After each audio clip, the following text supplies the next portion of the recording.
Bethnal green এবং স্টেপনিতে আমরা অনেক দিন ধরে লেবার পার্টির সাথে লোকেরা ভোট দিয়ে আসছে। এখন গত 15 বছর তাদের একজন এমপি ছিলেন এখানে, ওনাকে পাওয়া যায় না, উনি কিছু করেন না। উনি গাজার ব্যাপারে নিস্তব্ধ ছিলেন। প্যালেস্তাইনের লোকদেরকে মেরে 40,000কে ধ্বংস করা হয়েছে, 80,000কে আহত করা হয়েছে, দেশকে ধ্বংস করা হয়ে গেল, কিন্তু উনি এখনও সিজফায়ারের ব্যাপারে কিছু বলেন নাই।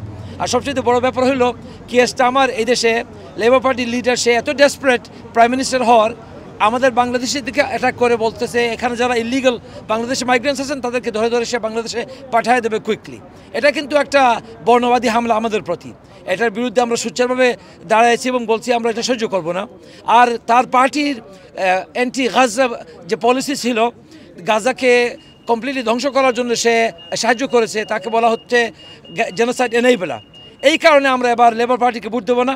এবং আমি লোকদেরকে বলবো, আপনারা যদি ইন্ডিপেন্ডেন্ট ক্যান্ডিডেট চান, সোচ্চার লোক চান এবং একজন লোক পার্লামেন্টে আপনাদের কথা উপস্থাপন করতে পারবে ক্লিয়ারলি এবং দ্বিধাহীনভাবে, আমাকে আপনারা ভোট দেবেন এই ইলেকশন ইনশাআল্লাহ।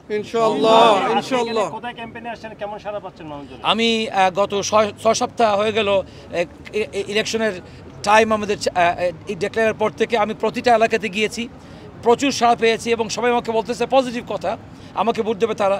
এখন পর্যন্ত আমি কাউকে পাইনি যে আমাকে বলছে আমি আপনাকে ভোট দেবো না। আমি শুনছি লোকেরা বলছে লেবারকে ভোট দেবো না, লিবারলকে ভোট দেবো না, কিন্তু আপনাকে ভোট দেবো এটা বলছে মেজরিটি, অথবা বলছে আমি আপনাদের ব্যাপার জানি, আমরা চিন্তা করতেছি, অথবা আমরা রিসার্চ করতেছি। একটা বিরাট সার চলে আসছে আমাদের কমিউনিটির মধ্যে। আমাদের কমিউনিটি পরিবর্তন চায় এবং এই পরিবর্তনের জন্য আমাকে তারা বলছে আপনি দাঁড়ান। আমি দাঁড়ায় গিয়েছি আলহামদুলিল্লাহ।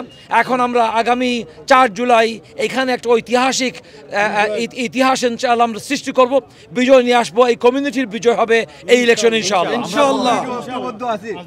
আপনি আগেও নির্বাচন করেছেন এখান থেকে, হ্যাঁ, এইবার আপনার ডিফারেন্সটা আপনি কেন মনে করছেন যে আপনি জিতে যাবেন? এটা কি শুধু গাজা ফিলিস্তিন ইস্যু, না কিয়ার স্টারমারের বক্তব্য, না অন্য কোনো কারণ রয়েছে?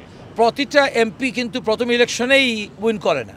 এমনকি গত প্রাইম মিনিস্টার কয়েকবার ইলেকশন করে এমপি হয়েছেন, তারপরে তারা প্রাইম মিনিস্টার হয়েছেন। মনে করেন টেরেসা মে, সে কয়েকবার ইলেকশন করছে, টনি ব্লেয়ার।